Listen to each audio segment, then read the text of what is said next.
And welcome back to the special edition of Hannity. It was more than 2 centuries ago when the very first amendment to our Constitution was adopted. It was and still is a measure designed to protect the freedom of religion in America and to bar any attempt by government to prohibit the exercise of one's faith. But now, the First Amendment rights of many Americans appear to be in jeopardy thanks to the Obama administration. Here in studio is our legal experts. We have Fox News legal analyst who, by the way, has successfully litigated a number of religious liberty cases, Peter Johnson Jr. And also joining us is Hannah Smith. She is a senior counsel from the Becket Fund for Religious Liberty, an organization that filed the very first lawsuits against the Obamacare mandate. Thank you both for being with us. Appreciate it. Peter, I've known you a long time. I know you have litigated many of these cases. Yes. Let's look at it from the legal angle. Okay. Okay.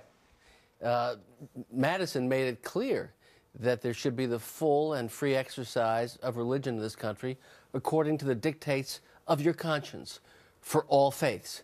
And what we now have is a broadside and assault on the First Amendment by the Obama administration, this time on the Catholic Church. Who's next? That's a great point. I would just add that this is not just about the Catholic Church. I mean, this is about evangelical Christians. This is about Protestant Christians. This is about members of many different faiths. In fact, the Becket Fund is suing in 3 different federal courts right now. We're representing a Catholic institution, an evangelical Christian institution. So this is not just about Catholicism. This is about really the right of conscience, and that's why so many different faiths are concerned about it. Freedom of religion. Constitutionally, where does this stand if it goes before the court? Although we just had a Supreme Court justice this week, Justice Ginsburg, who said in Egypt that she wouldn't recommend adopting the U.S. Constitution in the year 2012. So I don't know how to interpret that, Peter. I think faith wins if this becomes a constitutional battle, if the president doesn't back down on this issue, because you've put it right. He's asking people to violate their conscience, to put a government mandate, to put the fear or the penalty of some punishment before people's ability to worship their faith. I've known you a long time. Yeah. You said, I think. That is not a certainty to me. Well, I'll revise it. I believe to a certitude. I don't have God's ability to predict the future or to ordain. You have a great blessing on you right now. So I do believe. And what do you say on that? What do you think? Oh, it's an open and shut case. I mean, this is a substantial burden on the free exercise of these institutions. And why would the president do this? I mean, politically speaking, we just got through the politics of this.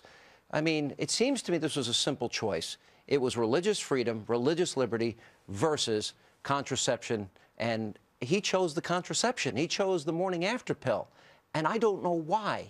This is a president supposedly he was Harvard Law Review. He was intelligent. Well, you invoke prayer at the National Prayer Breakfast, and you invoke Scripture, and you point to Scripture as a basis for government. But at the same time, you make a political determination where you say, I'm going to cater to my base. I'm going to cater to a hard left-wing vote in an election year. Oh, absolutely political. At the expense of the Constitution? Oh, the Constitution is unimportant to this White House. The Constitution is a way station on the road to a political victory in 2012. That's scary. And it's not important how Catholics are treated or any religion is treated. There's a greater goal. The greater goal should be adherence and devotion and fidelity to the Constitution. Not to any one faith. And Hannah's right. It's not about the Catholics.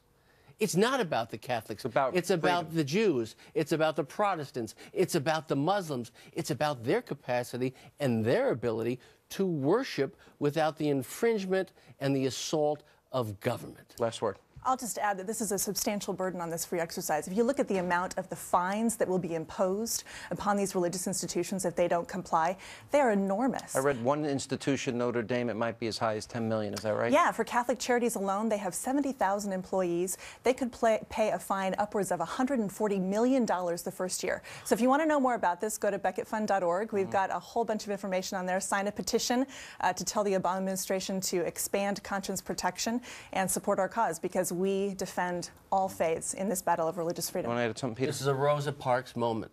This is an opportunity for all Americans of all faiths to stand up for the Constitution. All right, well said. Thanks so much for being with us. Coming up next, we're going to check back in with our studio